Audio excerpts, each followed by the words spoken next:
Alhamdulillah nahmaduhu wa nasta'inuhu wa nastaghfiruh wa na'udzu billahi min shururi anfusina wa sayyiati a'malina may yahdihillahu fala mudilla lahu wa may yudlil fala hadiya lahu wa ashhadu an la ilaha illallah wahdahu la syarika lahu wa asyhadu anna Muhammadan abduhu wa rasuluhu sallallahu alaihi wa ala alihi wa sallam. Amma ba'd. Ayyuhal ikhwah rahimakumullah jami'an. Seperti biasanya di malam Senin ini di setiap pekannya kita membahas kitab Tauhid dengan syarah Fathul Majid. Baik, kita belum selesai dari pembahasan ayat. Kemudian kita akan melanjutkan pada ucapan beliau rahimahullah.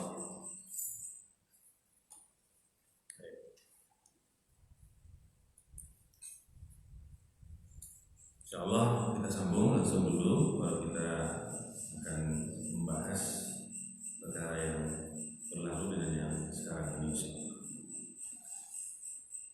Wa qawluhu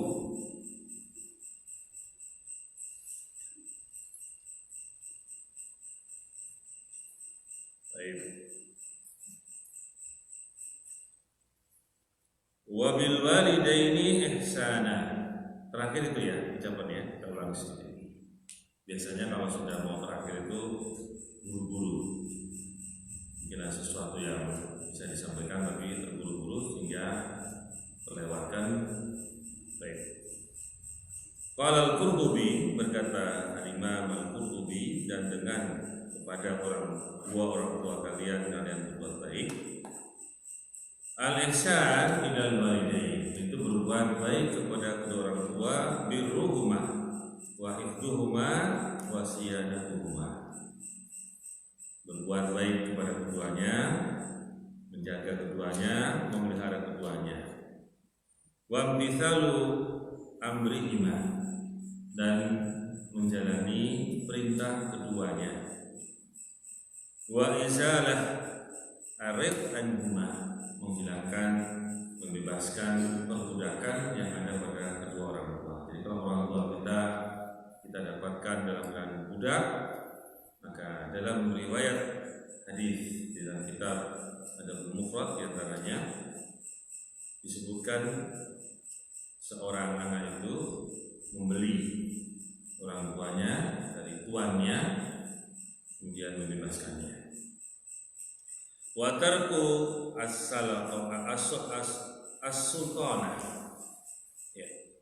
yaitu meninggalkan penguasaan kepada keduanya. Jadi kita tidak berlaku untuk menguasai orang tua. Itu tidak boleh, termasuk durhaka. Di kalimat yang selanjutnya, qala wa ihsanan nusiba 'alal masdariyah. Kalimat ihsanan dalam kalimat firman Allah wa bil walidaini ihsanan, di sini dibahas secara nahwu bahwa dinasabkan kalimat ihsanan. Nasab itu tanda aslinya adalah fathah, baik tanwin maupun fathah. Ya. Di situ ihsanan itu mansub, musibah, karena posisi dia adalah masdariyah. Masdariyah yang dimasukkan di dalam kalimat ini adalah masuk dalam pembahasan maf'ulun mutlaq. Jadi masdariyah di sini sebagai maf'ulun mutlaq di sini maksudnya. Ya, kalau masdariyah dalam tasrif, kemudian dalam bentuk jumlah kalimat seperti ini, masdariyah itu dimasukkan kepadanya adalah maf'ulun mutlaq, yaitu masdar yang diulang terambil dari fi'il yang disebutkan pada kalimat itu. Itu namanya maf'ul mutlaq dalam bentuk masdar. seperti kalimat wa kallamallahu Musa takliman. Takliman itu masdar mansub, terulang dari kalimat sebelumnya itu apa? Kallamallah, kallama yukallimu apa? Takliman. Kallama fiilnya, kemudian dilanjutkan kalimat itu menemui apa? Masdar terulang dari bentuk fiilnya, tasrifnya. Itulah disebut dengan isim yang mansub tadi. Masdar tadi namanya maf'ulun mutlaq. Setiap apa yang terulang dari fiilnya dalam sebuah jumlah kalimat, masdar yang dibaca mansub tadi itu adalah apa? Maf'ulun mutlaq. Seperti di sini disebutkan wa nasibuhu fi'lun mudmarun. Yang menasabkan kalimat ihsanan adalah fi'il yang dia itu mudmar, berupa isim dhamir dari lafadznya. Mudmarun min lafzihi takdiruhu wa ahsinu. Takdir kalimat ini sebenarnya apa? Wa ahsinu bil walidain ihsanan. Kalimat ihsanan terulang dari kalimat ahsinu, bentuknya fi'il amr. Ada 3 fi'il ya, fi'il madhi, fi'il mudhari', fi'il apa?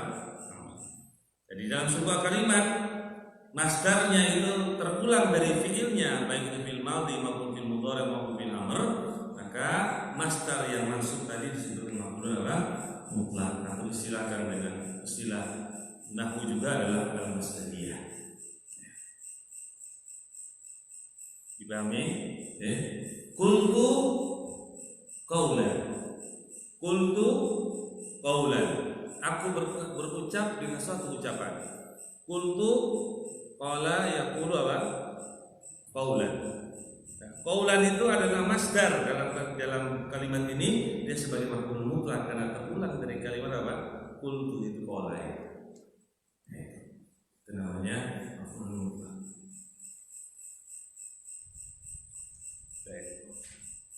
Wa qalu, dan firman Allah Ta'ala, wala taqtulu auladakum min imlaq nahnu narzuqukum wa iyyahum. Dan janganlah kalian membunuh anak-anak kalian karena takut miskin. Kamilah yang memberikan rezeki pada kalian dan juga kepada mereka anak-anak kalian. Disebutkan di sini qala al-imlaq al-faqru. Al-imlaq dalam kalimat ini itu bermakna al-faqr. Ya, faqr kalau disebutkan secara bersendirian seperti ini maknanya apa? Miskin. Itu kaidah. Kadang makna dalam bahasa Arab itu mirip, tapi memiliki kaidah-kaidah di dalam menjelaskan. Al-faqr disebutkan sendirian di sini tanpa dibarengi dengan miskin, maka al-faqr itu juga mencakup makna miskin. Begitu pula dengan kalimat miskin disebutkan sendirian tanpa dibarengi oleh al-faqr, al-miskin bermakna apa? Idza istama'a iftaraqa, idza iftaraqa istama'a. Kalau kalimat itu berkumpul disebutkan satu kali dalam satu tulisan, maka dia maknanya berpisah, sendiri-sendiri maknanya. Tapi kalau dia bersendirian penyebutannya tanpa dibarengi sama-sama, maka kalimat itu maknanya apa? Sama. Contoh di sini al-faqr sendirian, berarti maknanya apa? Miskin. Seandainya disebutkan di sini seandainya al-faqr kemudian wal miskin namanya, maka disebutkan secara bersamaan. Berarti al-faqr itu maknanya lain dengan makna miskin. Disebutkan dalam beberapa kitab syarah dalam masalah penyebutan fakir dan miskin itu, fakir itu kebutuhannya itu tidak melebihi berapa? Setengah. Jadi umpamanya seorang ini punya kebutuhan dalam hidup sebulan itu membutuhkan uang 1 juta umpamanya, dia hanya mendapatkan uang itu hanya sekitar 500.000 ke bawah, itu kurang lebih seperti itu. Dengan fakir. Kalau disebutkan secara bersamaan maknanya sendiri. Kalau miskin itu lebih baik sedikit dari fakir. Yang punya kebutuhan 1 juta, dia lebih dari setengahnya. Mungkin tidak sampai 1 juta, tapi mungkin 300.000, 400.000. Namanya apa? Miskin. Tetap tidak memenuhi kebutuhan, tapi lebih baik daripada fakir. Kalau disebutkan secara sendirian maknanya sendiri. Kalau disebutkan sendiri maknanya sama. Baik. Maksudnya la ta'idu banatakum khasyatal 'ailah wal faqr. Janganlah kalian membunuh anak-anak banat, anak-anak perempuan kalian karena takut miskin dan fakir. Fa inni razaqakum wa iyyakum, karena sesungguhnya akulah yang memberikan rezeki pada kalian dan juga kepada anak kalian. Wa kana minhum may yaf'alu dzalika bil inas wal dhukur khasyatal faqr, dzakarahu al-Qurtubi rahimahullah. Dan di antara mereka ada yang berbuat demikian, membunuh anak-anak mereka, baik jenis atau jenis kelamin perempuan maupun jenis kelamin laki-laki, karena takut miskin, dan ini disebutkan oleh al-Qurtubi rahimahullah. Tahu zaman jahiliyah? Sudah pernah mendengar zaman jahiliyah, kisah sebagian zaman jahiliyah. Mereka wa idza busyira ahadukumul untha dhalla wajhuhu muswaddan wa huwa kadhib. Dalam ayat disebutkan di antaranya, kalau mereka diberikan kabar bahwa mereka akan mendapatkan anak perempuan, mereka wajahnya berubah menjadi hitam karena sedih, menahan marah. Nah, di antara mereka ada yang menguburkan anaknya mereka yang perempuan itu hidup-hidup.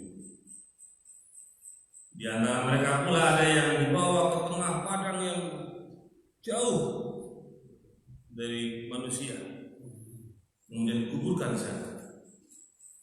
Itu zaman jahiliyah. Tapi bukan kemudian semua orang zaman jahiliyah seperti itu bayangannya, dan tidak ada anaknya, anak perempuannya mati semua. Jangan dibayangkan ya, zaman jahiliyah itu artinya zaman di mana secara umum demikian baliknya kebiasaannya. Bukan kemudian semua orang anak perempuannya dan orang orang berkembang. Ada, tetap masih ada, tapi umumnya mereka punya amalan seperti itu. Karena ada yang punya pengertian demikian, berkembang biaknya piye. Memang karena tidak semuanya, tapi umumnya punya amalan yang seperti itu. Dipahami ya? Baik. Wa fi sahihain, dalam kitab Sahihain Bukhari Muslim, an Ibnu Mas'ud radhiyallahu anhu, qultu ya Rasulullah. Abdullah bin Mas'ud berkata, wahai Rasulullah, ayyud dzambi a'dham, dosa yang mana yang paling besar? Qala, berkata Rasulullah SAW, anta ja'ala lillah niddan wa huwa khalaqak, engkau menjadikan bagi Allah itu ada tandingannya, ada sekutunya, sedangkan Allah lah yang menciptakan. Jadi di sini dari rububiyah wa huwa khalaqak, dialah Allah yang menciptakan engkau, itu rububiyah Allah. Itu sifat apa? Mencipta. Khaliq. Itu juga membawa kepada kita untuk tidak menyekutukan Allah. Allah lah yang menciptakan alam semesta, Allah menciptakan kita. Maksudnya apa? Kita tidak menyekutukan Allah dengan sesuatu. Dalam hadis ini demikian. Qultu tsumma ayyun. Kemudian Abdullah bin Mas'ud berkata, kemudian apa lagi? Antaqtula waladaka khasyata ayyut'ima ma'ak. Bahwasanya engkau membunuh anakmu karena takut makan bersamamu. Nah, masalah makan aja seorang itu takut, miskin, takut kehabisan makanannya, maka dia membunuh anaknya. Ini termasuk apa? Dosa besar. Kemudian setelah dosa syirik. Qultu tsumma ayyun, kemudian apa lagi? Antuzani bihalilah jari. Engkau menzinai istri tetanggamu. Tetangga itu apa, Mas? Rumputnya apa? Hijau atau kuning? Ini kuning. Hijau. Karena belum merasakan akan jadi hijau. Betul nggak? Iya, walaupun biasa-biasa aja. Padahal yang punya kita lebih bagus. Tapi karena belum merasakan yang kita belum merasakan, jadinya apa? Hijau. Bahaya. Makanya jadi tetangga itu yang baik. Ya, ini ancamannya. Kenapa di sini disebutkan Nabi SAW tentang istri tetangga?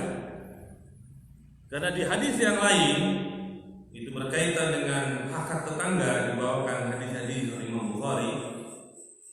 Ya, itu orang yang berzina dengan istri tetangga itu nanti di yaumul qiyamah, apalagi suaminya itu sedang pergi jihad fisabilillah, atau dalam penjelasan para ulama semisal itu sedang ibadah, sholat, sedang mencari nafkah, kemudian seorang laki-laki tetangganya ini menzinai istri daripada laki-laki tersebut. Itu nanti di yaumul qiyamah, selain dia mendapatkan dosa berzina, juga mendapatkan dosa melangkahi hak tetangga. Dosanya itu utama. Dan tidak cukup demikian, suami daripada istri tersebut itu akan meminta apa? Kebaikan orang yang menzinai istrinya.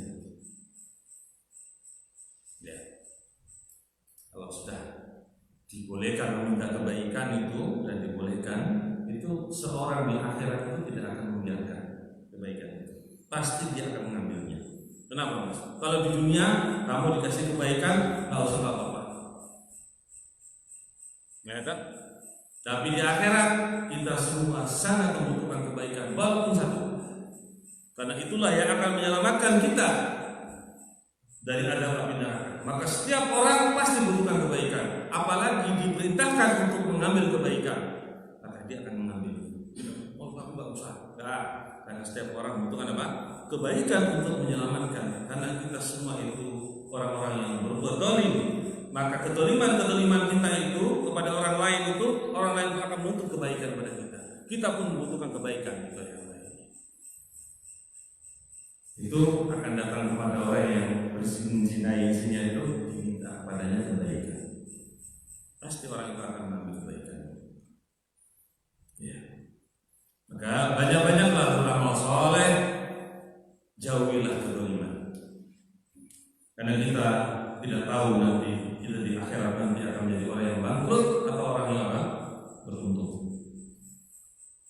Bangkrutnya seorang itu yang kata Nabi SAW itu karena kedoliman itu. Bangkrutnya itu. Kenapa disebut bangkrut? Karena asalnya dia punya sesuatu, dia punya modal, dia punya sesuatu, kemudian disebut bangkrut karena apa? Binasa, hilang daripada sesuatu yang dimiliki tadi. Maka disebut apa? Bangkrut. Makanya kita punya amal soleh, kita punya amalan jihad, kita punya amalan sholat, puasa, sedekah, seterusnya banyak bertumbuh-tumbuh. Kemudian kita banyak melakukan kedoliman kepada orang lain itu tidak memaafkan kita, maka kita akan didatangi oleh orang tersebut. Semakin banyak teman kita, semakin baik apa enggak?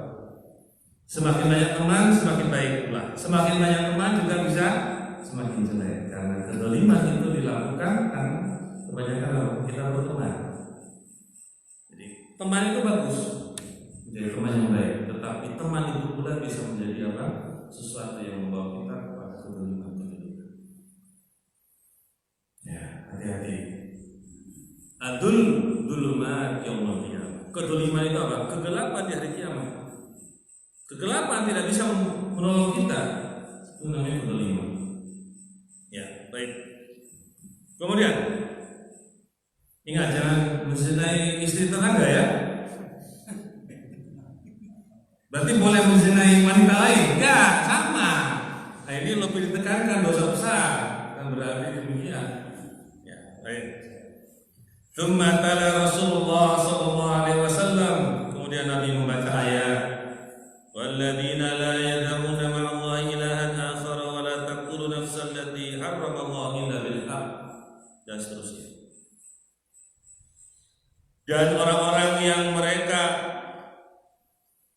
tidak berdoa atau menyembah bersama Allah sesembahan yang lain, dan mereka telah tidak membunuh suatu jiwa yang Allah telah mengharamkannya kecuali dengan kebenaran. Maksudnya mereka membunuh itu dibenarkan dalam syariat. Disebutkan di dalam hadis insyaallah yang dibolehkan membunuh jiwa. Asalnya jiwa itu tidak boleh dibunuh, diharamkan Allah, kecuali yang dibolehkan. Nah, dibolehkan itu ada 3 nanti disebutkan dalam hadis. Baik. Wa qawluhu wa la taqrabul fawahisha ma dhahara minha wa ma batan. Dan janganlah kalian mendekati perbuatan-perbuatan keji, apa yang tampak dari perbuatan keji tadi maupun yang tersembunyi. Qala Ibnu Atiyah, berkata Ibnu Atiyah rahimahullah, nahyun 'amun an jami' anwa'il fawahish.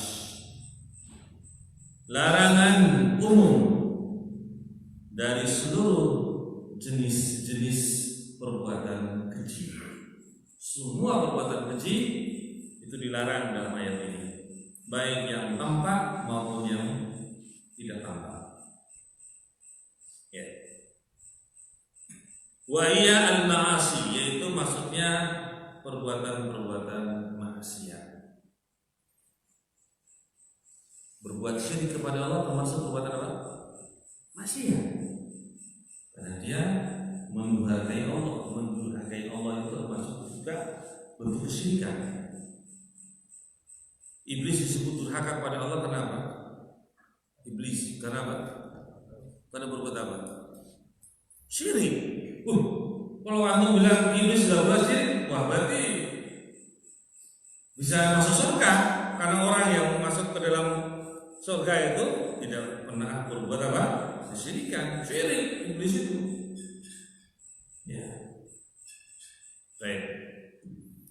Wa dhahara, iblis itu berbuat kesyirikan ya.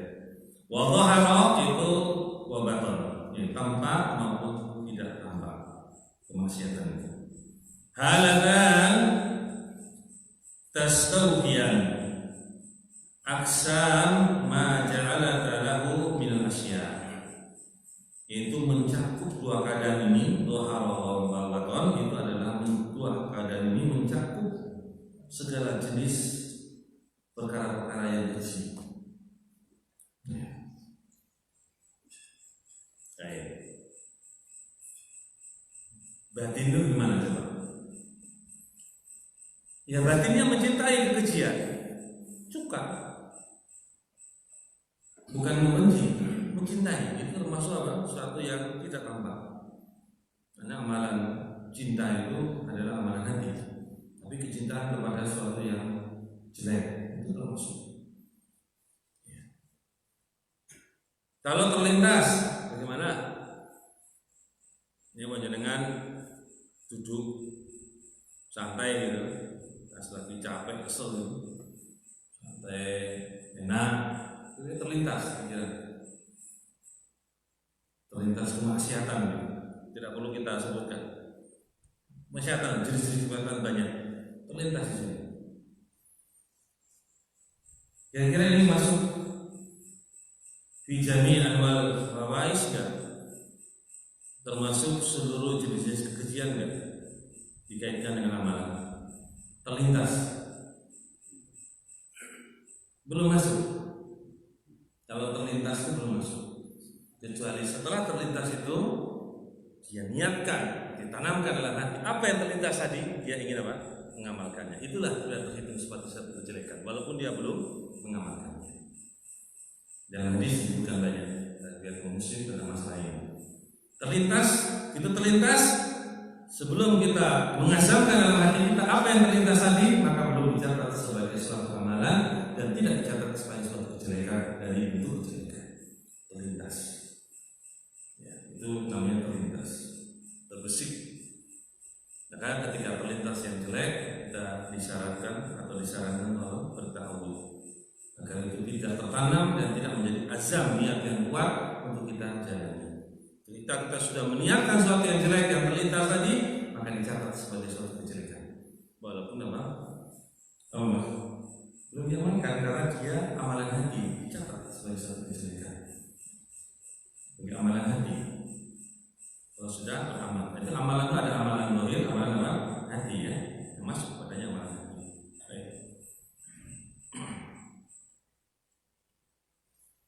Baik. Kemudian qaulu wala taqtulun nafsal lati harrama illa bil haqq sahihain. Ini diterangkan ayat ini.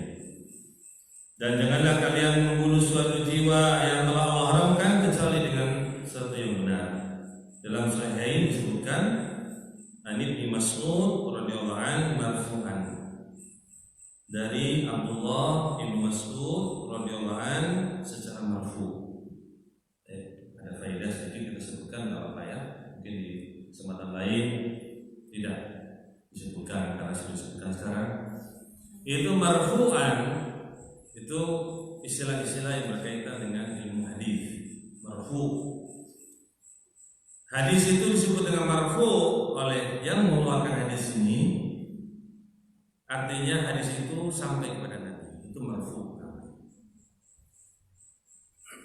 Jadi Imam Bukhari menyebutkan hadisnya marfu', berarti hadis itu sampai kepada Nabi. Marfu' dari Nabi SAW. Tetapi marfu' itu bisa diteliti sanad-sanadnya, terkadang sanadnya ada yang munqati, terputus. Ya. Paham ini? Ya. Hadisnya muttasil, bersambung. Sanadnya bersambung, tapi belum tentu sampai kepada Nabi, belum tentu marfu'. Sanadnya bersambung, tapi hanya sampai kepada sahabat saja, hanya sampai kepada Nabi saja. Ini istilah-istilah ya. Di marfu' ada yang dhaif, ada yang sahih, ada yang hasan. Ya. Baik. Itu nanti dibahas masalah hadis, tapi ini hanya sekedar pemberitahuan masalah istilah marfu'. La yahillu damu imri'in muslimin yashhadu an la ilaha illallah wa anna Muhammadan Rasulullah illa bi ihda thalathin. Tidak halal darah seorang muslim yang dia telah bersaksi bahwasanya tidak ada sesembahan yang berhak kecuali Allah dan sesungguhnya Muhammad adalah Rasul Allah, utusan Allah, kecuali dengan 3 perkara baru boleh dihalalkan darahnya tertumpah. 3 perkara itu disebutkan dalam hadis. Yang pertama, at-thayyibuz zani, orang yang sudah memiliki status menikah, baik laki-laki maupun perempuan, itu melakukan apa? Zina. Namanya thayyib, bukan bikr. Kalau bikr itu apa? Perawan. Kalau laki-laki apa namanya? Joko apa jejaka? Joko apa jejaka? Joko Jowo, jejaka Indonesia. Itu apa? Perjaka, tambah menaik. Nah, istilah. Jadi kalau setiap laki-laki atau perempuan yang sudah memiliki status menikah, dia berzina, tentunya kalau berzina berarti ke tempat yang tidak halal, maka dia itu hukumnya apa? dilempar dengan batu, disaksikan oleh sekelompok kaum muslimin di tempat umum, dilempar dengan batu yang sedang, kata Syekh ini, bukan batu yang kecil. Hanya batu kecil dia guyur ketawa, bukan batu yang besar sekali lempar mati, ya, batu yang kecil, biar dia juga merasakan nikmatnya dari hukuman rajam tadi. Dengan perlahan-lahan dia mendapatkan lemparan batu yang sedang. Itu perempuan kebanggaan sana.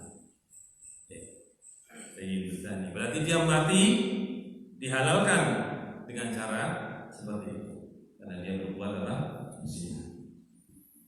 Bagi yang belum sempat seperti itu, gimana mas? Sudah menikah tapi berzina namanya, tidak ketahuan atau tidak ditegakkan hukum padanya karena tidak ada hukum yang menegakkannya, bagaimana orang ini? Ayo, gimana coba?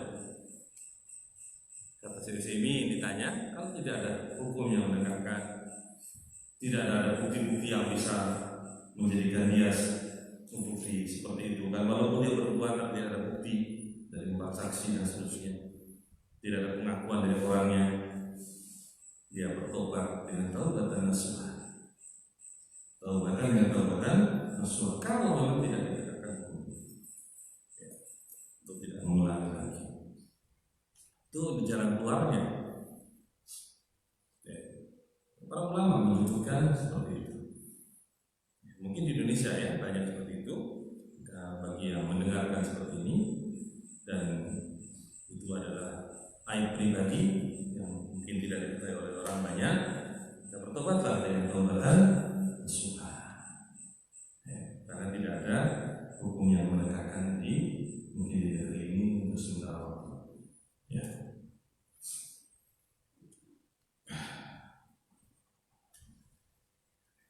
Baik. Kalau gay gimana mas? Gay hukumnya apa? Kalau ditegakkan hukum Islam, hukumnya bunuh. Masuk. Ya, sama dengan perempuan namanya, kalau perempuan namanya apa? Lesbi.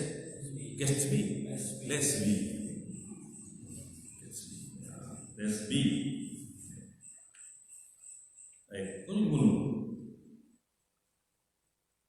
Kemudian yang berikutnya wan nafs bin nafsi, artinya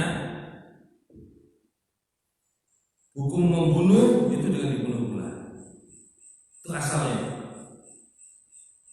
kisos, dalam istilah syariat apa? Kisos. Asalnya dalam Islam seorang yang membunuh dengan sengaja. Kalau tidak sengaja nanti ada hukumnya sendiri, membayar ganti rugi dia dan seterusnya. Kalau dia sengaja membunuh orang muta'ammidan, maka dia pun apa hukumnya? Asalnya apa? Dibunuh. Tetapi kalau keluarga yang terbunuh itu memberikan pemaafan, dan yang membayar apa? Sejumlah dia kepada ahli yang meninggal tadi. Ya. Baik. Jadi ada pemaafan. Kalau nggak ada, aslinya dibunuh, tetap dibunuh dengan sengaja. Dibunuh umpamanya seorang itu membunuh orang dengan sengaja, dilempar dengan batu di kepalanya, maka orang itu nanti dikisos, dibunuh juga dilempar batu kepalanya. Nah, seorang itu kepalanya dijepit di jendela, maka juga nanti orang yang dikisos itu kepalanya juga dijepit. Cara membunuhnya. Ya, ngeri mau nggak ini? Ngeri kan? Kamu membunuh orang seperti itu, kamu nggak dapat persis sama. Ya. Kalau di Yaman itu, jangankan yang seperti membunuh, kisos kecil di Yaman itu. Pokoknya kita memukul orang, menempelin orang, ya. Itu di sana kisosnya itu dibalas juga dengan ditempelin. Kalau sudah datang ke Pak Syekh itu, kamu tadi buat apa? Saya menempelin dia. Sekarang kamu nuntutnya apa? Mempelengi. Jadi selesai di dunia, Mas. Perkara kecil tapi selesai di dunia, sama-sama. Tidak ada kedoliman. Tempeleng berapa kali? Sekali. Tempelengnya juga sekali. Karena kita tempeleng 2 kali berarti kita melakukan kedoliman kepada orang ini. Walladzina idza asabahu bag yantasiru. Seorang yang tertimpa oleh kedoliman maka dia boleh membela diri. Wa jazaa'u sayyi'atin sayyi'atun misluha. Dan balasan kejelekan itu kejelekan semisalnya. Sama. Kepala kamu dipempelengi pipinya sekali, kamu pempelengi sekali. Kisos. Boleh 2 kali, 3 kali, 4 kali, itu namanya kedoliman. Ya. Tapi kalau orang itu memaafkan, itu lebih utama. Tidak perlu, sudah saya maafkan kamu, gak usah kembali lagi. Saya gak usah balas, saya maafkan kamu. Selesai. Ya. Paman apa? Paman ayatnya selanjutnya. Nah, bukan. Paman ufiya min akhi syai'un fatabatu ayat Al-Baqarah. Satu lagi. Paman apa? Paman isobar apa? Ayatnya masalah. Nanti lihat sendiri di sana. Nah, ayat. Wallahu dzalika inna dzalika min asmil umur. Kalau kita sabar dan memaafkan itu lebih perkara yang lebih utama.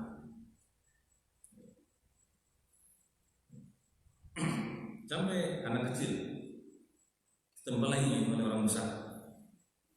Ada ikhwan, nggak tahu darahnya lagi naik atau enggak. Bulan puasa baru datang dari Indonesia. Bulan puasa nggak tahu apa sebabnya, mungkin anaknya dikasari oleh anak Yaman, dia bawa keluarga, anaknya mungkin dikasari oleh anak Yaman itu dicari oleh orang tua ini, orang Indonesia. Saya tahu sampai di masjid orang Yaman itu tutup orang yang habis-habisin. Wah, orang tuanya nggak terima, jadi kacau ya, minta tuntut. Alhamdulillah tidak sampai keluar senjata. Biasanya orang Yaman itu pegang senjata. Orang karena sebab air di jalan saja dihempaskan ke orang saja, senjata bisa keluar, tembak. Karena emosi, senjata bisa keluar. Apalagi anaknya, alhamdulillah bisa selamat. Tentunya didamaikan juga dikisos juga dengan dikembalikan dan seterusnya. Ini cerita aja tentang masalah kisos yang seperti itu juga ya. Dan kisos itu kisahnya membunuh. Ya. Baik. Kemudian yang berikutnya, wadariku li dinihi al-mufariq lil jamaah. Ini juga darahnya halal. Boleh ditumpahkan walaupun dia muslim. Yaitu orang yang meninggalkan agamanya. Dia statusnya muslim. Tapi dia meninggalkan agamanya, maka darahnya halal.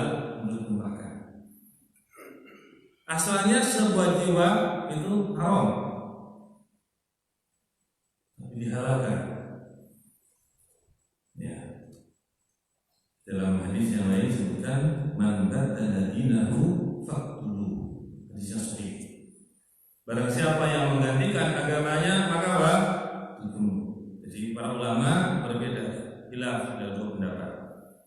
Apakah orang yang murtad, seorang muslim yang murtad itu langsung dibunuh atau istighfar atau diminta tobatnya? Dua pendapat. Itu kembali kepada kemudian sahabat ini akan kembali kepada hakim. Pendapat ini akan nanti hakim yang memutuskan di suatu keputusan. Kalau hakim itu memutuskan untuk dibunuh, kalau keputusan hakim itu untuk diminta tobatnya, diminta tobat. Kalau tobat tidak mau, baru dibunuh. Jadi bahaya orang murtad dalam Islam, Mas. Kalau hukum bisa menegakkan itu, murtad itu bahaya, hukumnya dibunuh. Ya, itu salah satunya ya. Baik, al-mufariq lil jamaah, memisahkan diri dari ketaatan kepada sang penguasa yang sudah dibaiatkan oleh kaum muslimin. maka mereka darahnya halal. Seperti kaum apa? Contoh zaman kaum yang pernah di zaman semua zaman kaum Khawarij. Kata Ali adalah dengan makna mereka adalah saudara kami, itu saudara Muslim, tapi mereka bagau, mereka orang yang melampaui batas, orang yang memberontak, maka mereka darahnya halal untuk diperangi, dibunuh mereka boleh. Mereka saudara kami, kata Ali, tapi mereka diperangi. Ya. Jadi maksudnya sudah ngerti ya. Orang yang berzina yang sudah status nikah, orang yang membunuh jiwa dengan sengaja, maka dia bisa dibunuh dengan kisos kalau tidak diberikan maaf, kemudian meninggalkan agama, murtad, atau dia memisahkan diri dari ketaatan kepada penguasa yang sudah dibayarkan oleh kaum muslimin padanya. Baik. Qulu dzalikum wasaqum bihi la'allakum ta'qilun. Demikianlah wasiat Allah pada kalian dengannya agar supaya kalian itu memahami. Qala Ibnu Atiyah, berkata Ibnu Atiyah rahimahullah, dzalikum, kalimat dzalikum isyaratun ila hadil muharramat. Kalimat isyarat ini itu kepada jenis-jenis keharaman di atas.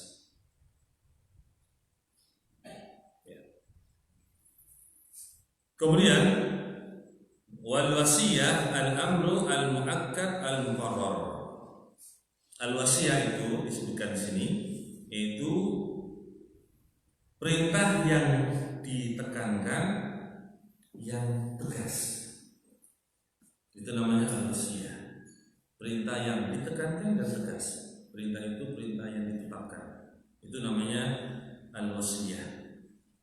Wa qawluhu la'allakum ta'qilun, la'alla lita'lil. La'alla di sini agar supaya kalian memahami. La'alla itu lita'lil, alasan tujuan. Itu namanya ta'lil. Termasuk saudara-saudaranya siapa ini? Saudari-saudaranya siapa ini? Kalau dalam bahasa Arab, Mas, la'alla. Ada yang sudah pernah belajar bahasa Arab? La'alla itu teman-temannya inna, atau bukan teman-temannya, saudari-saudarinya inna. Istilahnya keliru. Saudari-saudari, akhwatuha. Inna Allah Ta'ala wassana bihadil wasaya. Sungguhnya Allah Ta'ala telah mewasiatkan kepada kita semuanya dengan wasiat ini. Lina'kilaha anhu wa na'mal biha, agar kita bisa memahaminya dan bisa mengamalkan dengannya. Wasiat-wasiat tadi yang dilarang ditinggalkan. Itu maksudnya untuk kita beramal meninggalkannya.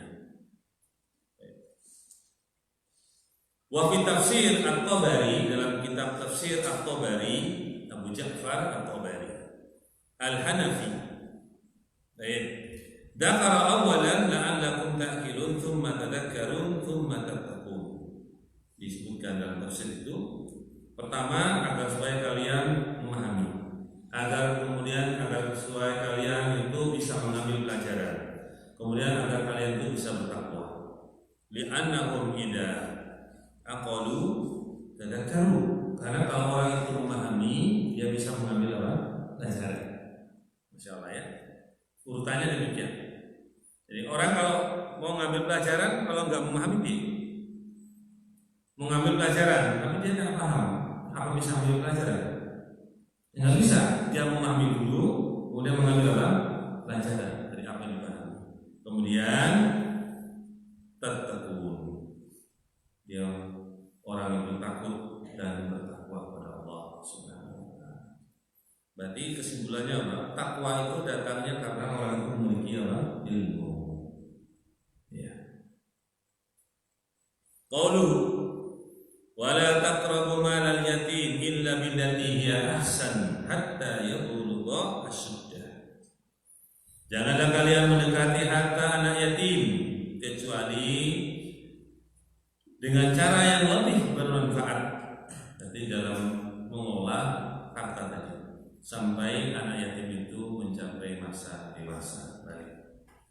Qala Ibnu Atiyah, berkata Ibnu Atiyah, hada nahyun 'amun 'anil qurbi alladhi ya'ummu wujubut tasawwuf. Ini larangan yang umum dari mendekati, ya, yang umum dari sisi perilaku. Wa fihi saddud dari'ah, dan padanya ada menutup jalan-jalan. Itu jalan-jalan agar kita itu tidak berbuat kezaliman terhadap harta anak miskin tadi. Nah, kalau kita sampai mengambilnya, maka kita memanfaatkan harta itu untuk apa? Menjadi lebih baik, dikembangkan, bukan kemudian dimakan begitu saja. Tidak, dikembangkan. Summas tasna ma yahsun. Kemudian Allah mengecualikan apa yang kemudian bisa dijadikan baik dari harta tersebut. Wa huwa as-sa'yu fi namanihi, yaitu berusaha untuk menumbuhkan harta tersebut. Qala Mujahid, berkata Mujahid rahimahullah, billati hiya ahsan, dengan cara yang lebih bermanfaat atau lebih baik, at-tijarah fihi, yaitu dengan cara tijarah. Apa mas tijarah? Perdagangan. Ada satu faedah kadang-kadang kita sebutkan, teringat dari Syekh Muhammad ini dalam penjelasan bab tentang jual beli di masjid, dan kita belum mau. Ada faedah yang dimaksudkan jual beli itu adalah tijarah itu sendiri. Tijarah itu dimaksudkan padanya untuk mendapatkan apa? Keuntungan. Jadi jual beli yang dimaksudkan, yang dilarang di dalam masjid itu adalah jual beli tijarah, itu untuk mendapatkan apa? Keuntungan. Dipahami? Jadi tijarah itu dalam rangka mendapatkan apa? Keuntungan. Maksudnya begini, di dalam masjid ini tiba-tiba ada orang mengumumkan, kaum muslimin muslimat atau kaum muslimin yang di masjid ini silakan mengambil kitab yang ada. Kitab ini sebagai menggantikan uang yang sudah dikeluarkan lebih dahulu, harganya sama, yang dibeli 50.000, akan digantikan 50.000. Kenapa ini dibolehkan? Nah, karena tidak ada keuntungan di situ. Ini nuqah yang harus kita perhatikan, titik dalam kalimat jual beli atau tijarah tadi seperti ini. Kalimat-kalimat seperti ini kadang kita tidak memahaminya, sehingga setiap barter dibilang apa? Setiap barter dibilang apa? Jual beli. Tidak semua barter disebut jual beli. Dan dipahami, ya, itu penting. Kadang-kadang lewat faedah kita sebutkan, nanti bisa dipelajari lagi dalam bab jual beli, kitab fikih, ya, bisa dibaca kitab keterangan dari Syekh Muhammad Shalih Al-Utsaimin rahimahullah taala. Wa qawluhu hatta yablugha asyuddah, sampai mencapai balik. Qala Malik, itu Malik bin Anas. Berarti anaknya Anas bin Malik. Malik bin Anas. Berarti anaknya Anas bin Malik. Malik seorang tabi'in, Anas radhiyallahu anhu sebagai seorang sahabat. Tabi'in melihat sahabat, oh ini berarti anaknya. Enggak, kebetulan sama. Kebetulan ada Anasnya. Nah, itu dibahas dalam kitab Rijal. Tapi ada penceramah yang terkenal menyebutkan itu anaknya. Saking josnya, saking semangatnya, saking retorikanya bagus, wah, akhirnya hampir semua ilmu dicapai. Ilmu hadis pun dicapai. Karena mungkin belajar ilmu hadisnya belum tentu juga. Betul Mas, belajar ilmu itu membutuhkan waktu. Kenapa kita bilang begitu? Karena kita punya pengalaman belajar ilmu. Sekian lama belum tentu kita menghabiskan bidang ilmu itu dengan baik. Apalagi belajarnya mungkin hanya 6 tahun, 7 tahun, 8 tahun, belum cukup menghabiskan ilmu-ilmu usul. Ilmu dasar itu belum tentu dihabisi dengan baik. Ikut pun belum tentu mengerti, belum tentu memahaminya. Sehingga kalau orang itu seolah-olah seperti menguasai semua bidang ilmu, ya ditanyakan. Apalagi baru belajar 10 tahun, 6 tahun, 7 tahun, belum cukup. Para ulama itu Masya Allah, sejak masa remaja, seorang itu umurnya puluhan tahun. Nah, itu pun mereka kadang di maktabah itu setiap hari berapa lembar mereka membaca umumnya Fathul Bari, dibaca dari awal. Para ulama itu kebanyakan dikisahkan lembar Fathul Bari, baca sedikit, ada faedah dicatat, dan faedah dicatat. Besok sambung lagi lembaran berikutnya sampai sekian tahun itu baru rampung Fathul Bari. Nah, ya, kalau mereka ambil langsung dari gurunya, waktunya mungkin panjang. Kadang-kadang mereka cuma mengambil faedah, tapi mereka mempelajari usul-usul sehingga mereka memahami apa yang mereka ambil. Ya, Insya Allah ya. Jadi demikian belajarnya. Jadi memang belajar itu perlu waktu dan terus seumur hidup kita sehingga ilmu itu bertambah. Bukan kita satu lembar kita mendapatkan banyak faedah. Ya. Apalagi mau orang pergi ke Yaman namanya. Ini bukan ngeyel ya, pengalaman belajar. Dari Indonesia 0 putul, 0 sama sekali. Artinya 0 itu bahasa Arabnya juga belum. Sampai sana itu kadang 3-4 tahun aja, itu belum banyak mengambil faedah. Syekhnya ngomong gak ngerti, apa bahasanya. Kadang ngerti sedikit-sedikit 1-2 kata, yang lain enggak. Bagaimana memahami pelajaran yang diajarkan?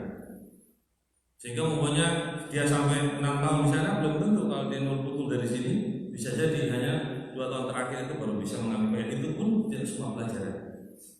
Ini pengalaman, bukan Ustaz menyebutkan, karena Ustaz belajar ke sana umurnya sudah tua. Jadi istilahnya sampai sana itu sudah tua, jadi bisa berpikir lebih dewasa terhadap belajar. Ya, kadang-kadang kesian orang dulu di majelis syekh itu kadang seperti orang ini bahasanya, kamu ngerti? Sedikit, iya sedikit. Coba berapa tahun kamu di sini? 2 tahun setengah. Belum ngerti? Bukan sedikit saya. Kadang ditanya saya ketawa.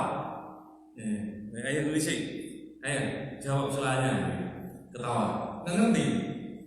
Ya ini bukan kita, ini sekedar ibrah, pelajaran bahwa belajar itu penting. Belajar terus. Ilmu. Ya, belajar. Ya. Sehingga kita bisa mendapatkan banyak faedah. Ya. Baik, berikutnya.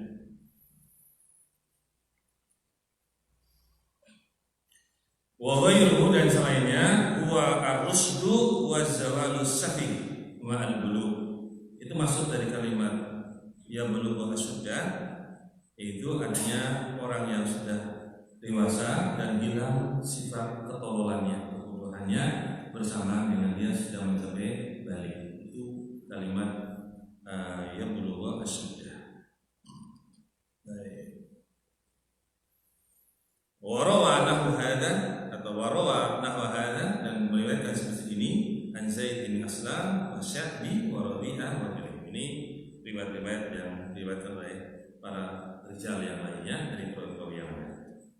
Ya. Baik. Balik. Ini baliknya apa nih, Mas? Baik. Balik itu ditentukan kepada kita semua, itu ada beberapa metode cara orang itu balik atau balik. Yang pertama, asalnya adalah balik itu dikenal dari tanda-tanda dewasanya dari jenis kelamin laki-laki maupun perempuan. Kalau perempuan salah satu tandanya apa? Sudah haid. Ya lah, balik umur berapa saja. Kalau udah haid berarti dia udah balik. Kalau laki-laki mimpi basah, pipis, mimpi pipis dia, mimpi basah, keluar apa? Mani. Itu dia balik. Salah satu tandanya dari sekian tanda-tanda yang ada semua. Itu yang paling penting. Oh, hamil Ustaz. Ya, hamil itu disertai dengan berdua haid. Ya kan? Haid itu paling utama untuk tanda bagi wanita. Walaupun di lain ada.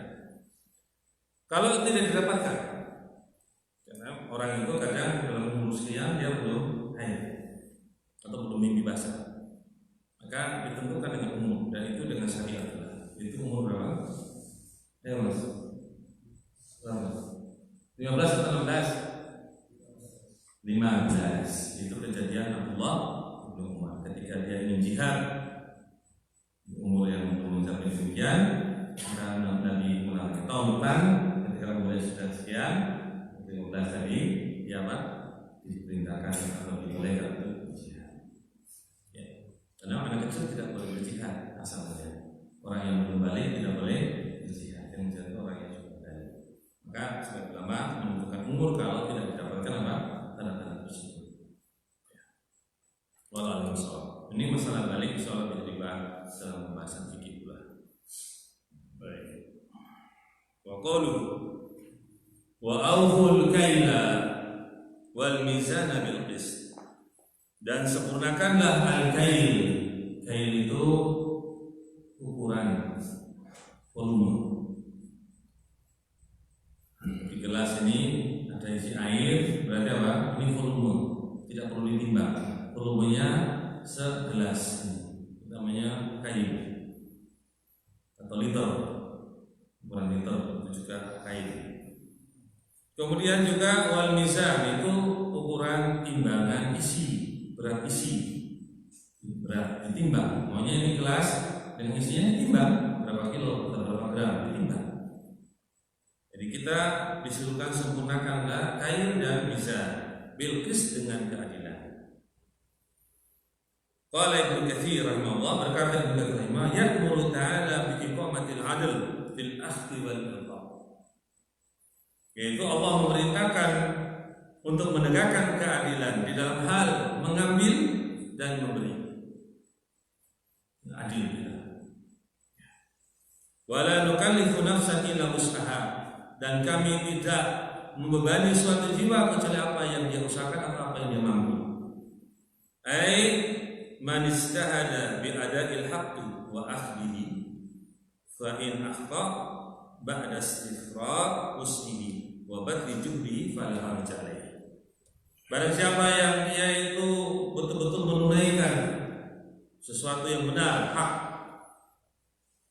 dan mengambilnya yang cara yang hak, dia sudah bersungguh-sungguh.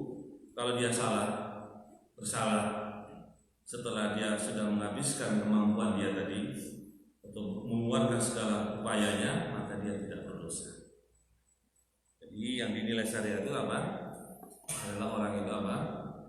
Dia itu bermain-main. Kalau dia sudah berusaha sungguh-sungguh dan dia tersalah, dia tidak berdosa. Ya, ini penting.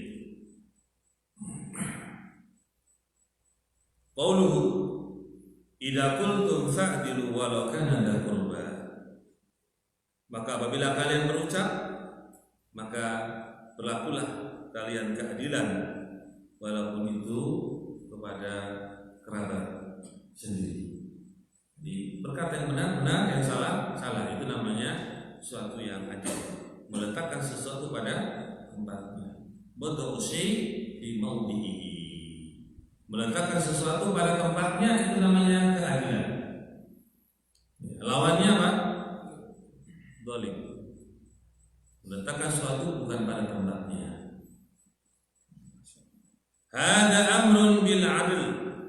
Ini adalah perintah kepada keadilan fil qawli wal fi'il alal qarib wal ba'id.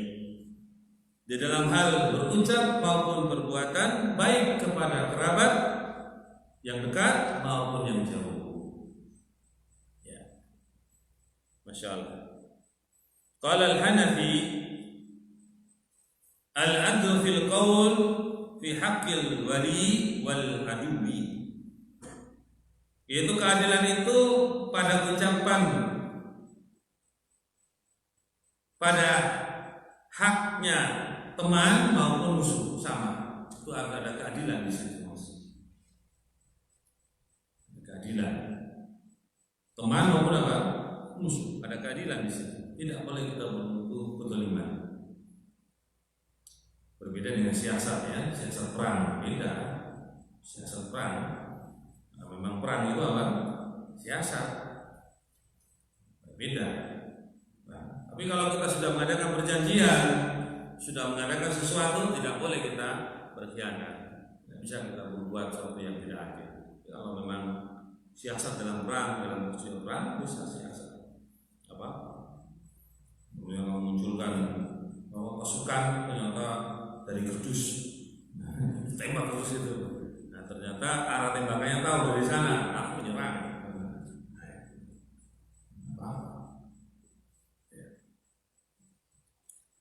Kemudian la yataghayyar fi ridha wal qadar, tidak berubah yang satu yang benar itu, yang adil itu, baik dalam hal rela maupun dalam hal marah. Bal yakunu alal haq, bahkan terus di atas kebenaran. Wa in kana ada qurba, walaupun hanya kepada kerabat dekat. Fala yaminu ilal hadid wal qarib, ya, tidak miring kepada orang yang dicintai atau kepada orang yang dekat, tetap hak itu tegak. Wala yajrimannakum sana'anu qaumin ala alla ta'dilu i'dilu wa aqrabu littaqwa. Al-Maidah ayat 8. Jangan karena kebencian kalian kepada suatu kaum, kalian tidak berbuat adil. Berbuat adillah kalian, karena itu dekat kepada ketakwaan. Maksudnya keadilan itu adalah sarana yang mendekatkan orang kepada ketakwaan. Itu adil. Qauluhu wa bi ahdillahi awfu, dan dengan perjanjian Allah kalian tunaikan. Qala Ibnu Jarir rahimahullah, berkata Ibnu Jarir semoga Allah merahmatinya, wa bi wasiyatillahi ta'ala lati wasaqum biha fa'u, maka dengan wasiat Allah yang Allah wasiat kepada kalian dengannya, maka kalian tunaikan. Wangqadu lidari, dan patuh terhadap wasiat tadi. Bi an tuti'uhu fima amarakum bihi wa nahakum anhu, yaitu taat kepada Allah. Kalian taat kepada Allah dengan apa, atau pada apa yang Allah perintahkan dengannya, dan apa yang Allah larang daripadanya. Itu namanya apa? Mentaati Allah. Wa ta'amalu bi kitabihi wa sunnati rasulih sallallahu alaihi wasallam, dan juga kalian beramal dengan kitabnya Allah itu Al-Quran, dan dengan sunnahnya Rasulullah SAW. Wa dzalika huwal wafa'u bi ahdillah, itulah yang dinamakan dengan memenuhi janji Allah. Wa kada qala ghairuh, dan seperti ini pula ucapan selain daripada Ibnu Jarir rahimahullahu taala. Qauluhu dzalikum wasaqum bihi la'allakum tadhakkarun, yang demikian itu wasiat kepada kalian dengannya agar supaya kalian bisa mengambil pelajaran. Ai tata'adduna wa tantahuna amma kuntum fihi, yaitu kalian bisa mengambil pelajaran dan kalian bisa berhenti daripada apa yang kalian berada padanya.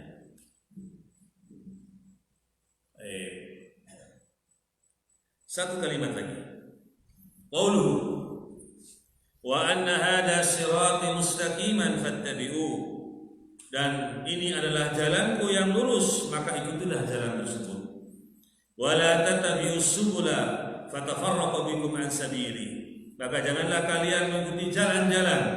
Itu digambarkan dengan Nabi dan tafsirnya, ada jalan satu yang lurus yang Nabi gambarkan. Kemudian Nabi gambarkan sebagian karena jalan-jalan yang banyak. Nah itulah yang dilarang. Janganlah kalian mengikuti jalan-jalan yang banyak tadi, jalan yang lurus, shiratal mustaqim tadi, maka akan memecah belah kalian dari jalan Allah Subhanahu wa taala.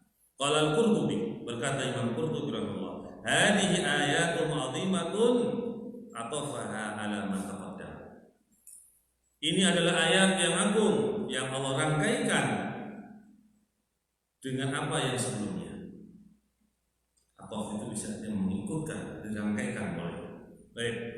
Fa innahu lamma naha wa amara, tatkala Allah itu melarang dan memerintah, hadara an ittiba'i ghairi sabili, itu memperingatkan untuk mengikuti jalan selain Allah, jalannya Allah. Ala ma bayyanathu al-ahadits as-sahihah, atas apa yang telah dijelaskan tentang jalan yang lurus tadi oleh hadis-hadis yang banyak. Insyaallah banyak hadis yang berbicara tentang wa anna hada siratal mustaqim, jalan yang lurus, kemudian jalan-jalan yang banyak itu riwayatnya banyak. Ya. Wa aqawilus salaf, dan ucapan para salaf rahimahullah, wa anna fi maudhi'i nasab, bahwa anna itu posisinya kedudukannya nasab, anna itu wa anna. Ai atlu anna. Jadi dalam kalimat itu posisinya dia itu nasab, mansub. Karena ada kalimat yang dahulunya itu berupa atlu, saya akan membacakan. Jadi betul fiilnya, fiil mudhari, atlu, saya akan apa? Membacakan. Apa yang aku bacakan? Ya kalimat setelahnya, anna hada sirati. Anna hada sirati ini itu mansub dalam posisi. Ya, gitu. Ini dinukilkan dari Anil Farra, dari Al-Farra wal Kisai. Ini semua orang-orang atau ulama yang bergerak di bidang ilmu nahwu. Qala Al-Farra, berkata Al-Farra, yajuz ayyakuna khafdan, juga bisa dibaca dengan apa Mas? Jarran. Khafdan itu istilah lain dari jar. Ya, bisa dibaca majrur. Ai wasaqu bihi wa bi anna. Ini pakai kalimat jar wa bi. Nanti dia apa? Dibaca khaf, di hukumnya khafat di situ. Hada sirati. Jadi bisa dibaca dengan wa aslu anna hada sirati, wa aslu bi anna. Bisa. Bi anna. Berarti harus jar bi. Baik. Mungkin begitu dulu. Karena di sini ada sebutkan makna as-sirat, insyaallah akan kita pembahasan pada pekan depan tentang jalan yang lurus. Itu penting ya, karena Nabi SAW menggambarkan jalan yang lurus itu di dalam sekian banyak hadis ya, jalannya Allah. Ya mudah-mudahan kita semuanya berada di atas jalan as-sirat al-mustaqim di dunia dan as-sirat al-mustaqim yang kita akan lewati di sirat yang dibentangkan di atas api neraka jahanam yang akan menuju ke dalam surganya Allah Subhanahu wa taala. Itu yang kita inginkan. Dengan talabul ilm, belajar ilmu dan mengamalkannya. Ya, mungkin begitu aja dulu. Ya, monggo kalau ada yang mau tanya bisa dijawab, kalau dijawab, kalau enggak ya tidak dijawab. Silakan. Monggo, kalau enggak ada enggak apa-apa. Monggo pada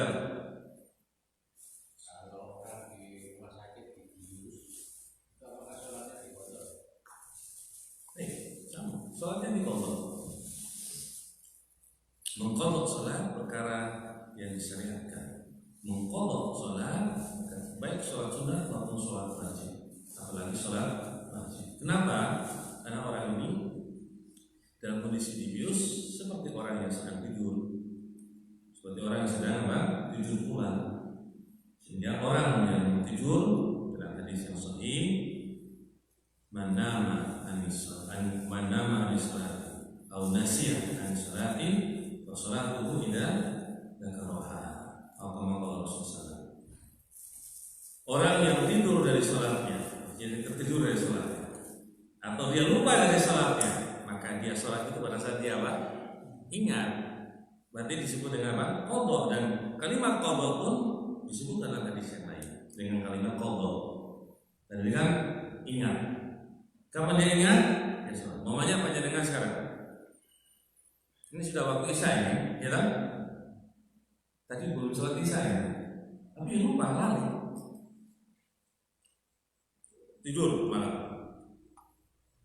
Tidur malam bangun tahajud mamanya. Alhamdulillah. Dia belum tahu kalau dia belum sholat isya ya. Sholat subuh, karena sholat subuh dia. Sudah sholat subuh. Habis subuh duduk sebentar. Loh, sholat katanya aku keluar dari WC badan maghrib langsung ketemu konco ngobrol datang taklim, aku taklim langsung belum sholat isya ya. Sudah ingat ya. Ketika dia ingat, disitulah dia baik. Bukan kemudian gitu ingat langsung sholat, ya enggak. Ingat sholat dulu. Atau kalau masih ke WC, ya WC dulu, nggak apa-apa. Walaupun sudah ingat, pipis dulu. Kalau badannya masih tidak enak, mandi dulu, nggak apa-apa. Nggak apa-apa syariat. Tawassul syariat itu memulaskan, gampang, justru tidak mempersulit. Dan kondisi yang enak, gampang, tenang, sholat. Tuh. Insyaallah pada begitu jawabannya. Aku tambahkan sedikit nggak apa-apa gitu. Baik, monggo.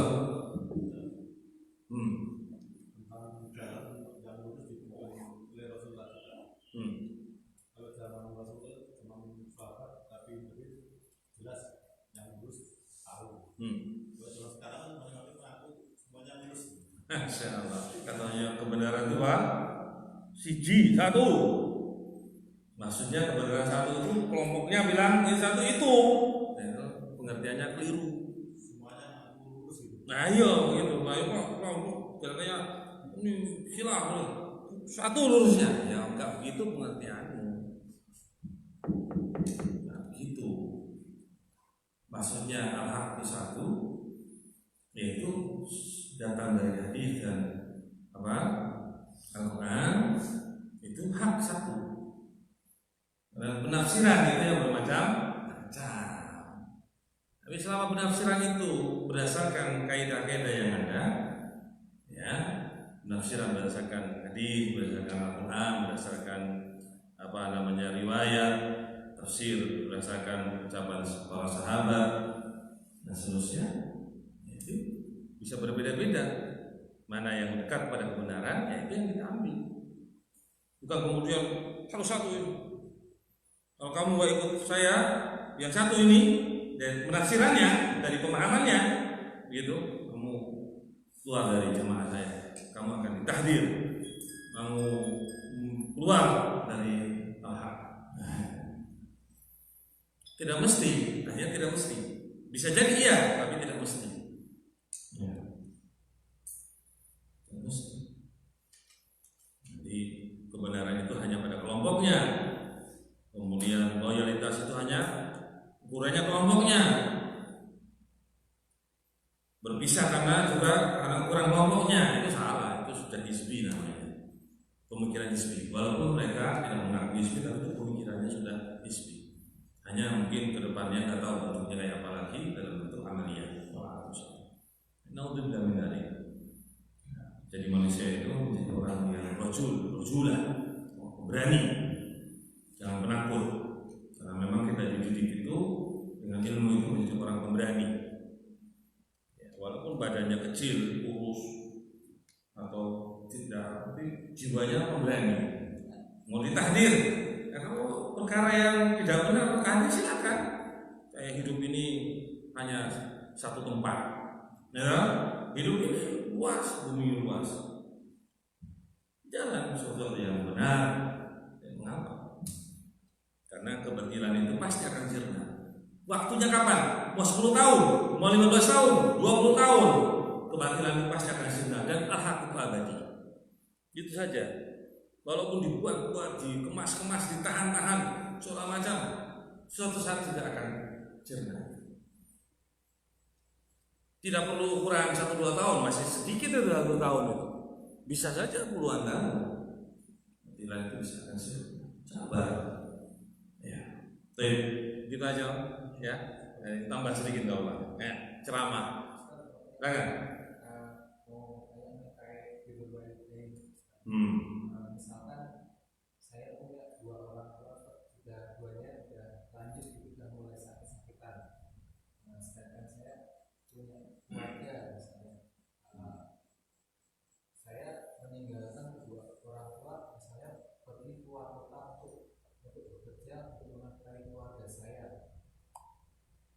Tindakan saya seperti itu dengan meninggalkan kedua orang tua, memilih untuk bekerja, menetap misalnya keluar kota, maka itu termasuk durhaka terhadap kedua orang tua. Syariat kita itu tidak mungkin bertentangan, bahwa kita punya hak, kita punya kewajiban kepada keluarga yang kita punyai. Kita juga memiliki kewajiban kepada orang tua kita. Itu akan bertentangan, tidak akan. Tidak mungkin kalau ini salah, itu enggak dijalani. Sekarang kita melihat dulu ini kondisi. Apakah permintaan orang tua tadi dengan kondisi yang kita harus mencari nafkah tadi, mana yang lebih darurat namanya? Ini dalam kondisi seperti itu. Mana yang lebih penting saat itu? Namanya contoh, misal mencari nafkah wajib, tapi kamu masih punya tabungan banyak. Contoh ini mas, misal, atau mungkin sedekah dari orang lain banyak.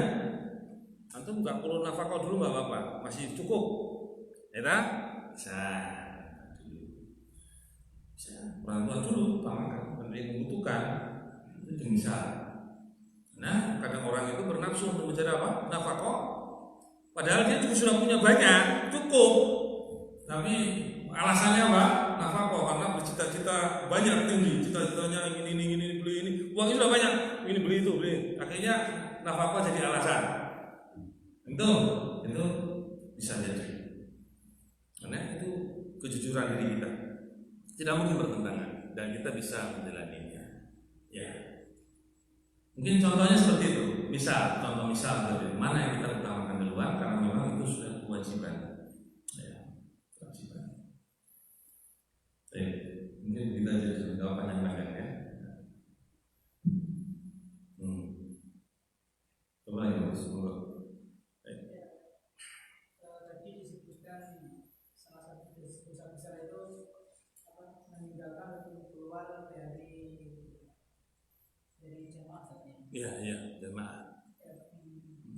Seperti apa bentuk keluar untuk meninggalkan jamaah ataupun dari pemimpin yang tidak kaum muslimin, dan sejauh mana pemimpin itu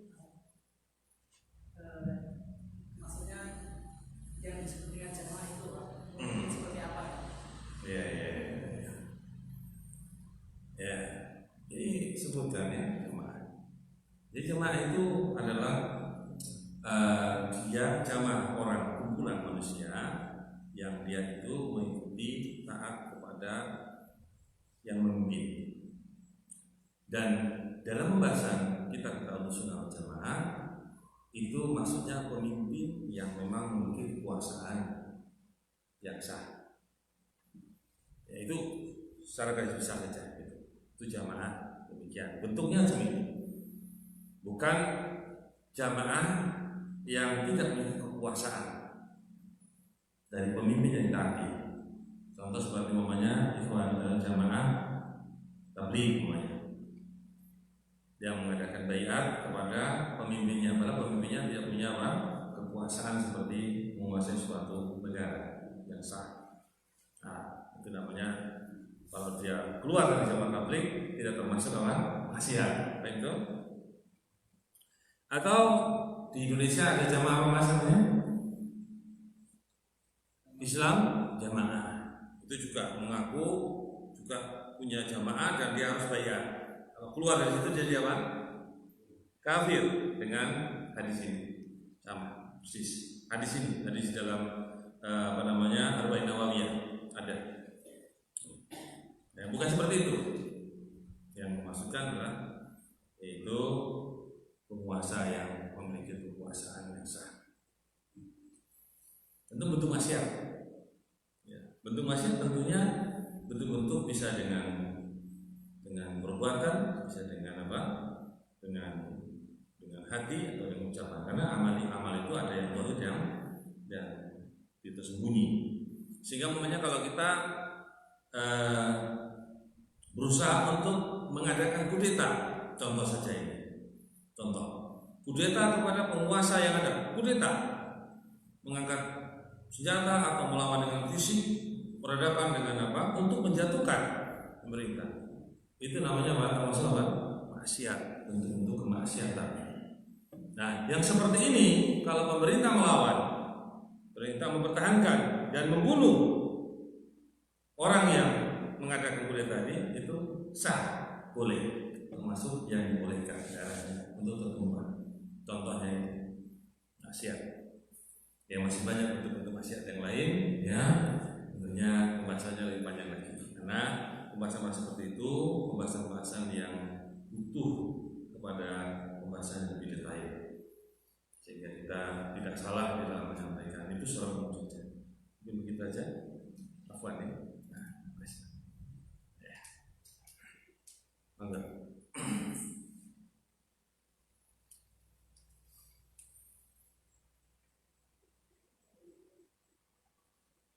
Sudah mau 8:30. Biasanya setengah kurang 5. Kurang 10. Setengah 10 apa? Setengah 10. Karena jarang ngajar sampai setengah 10. Ayo Mas Darus. Apa? Lihat HP kenapa ada berita apa? Kok nggak di-share kan?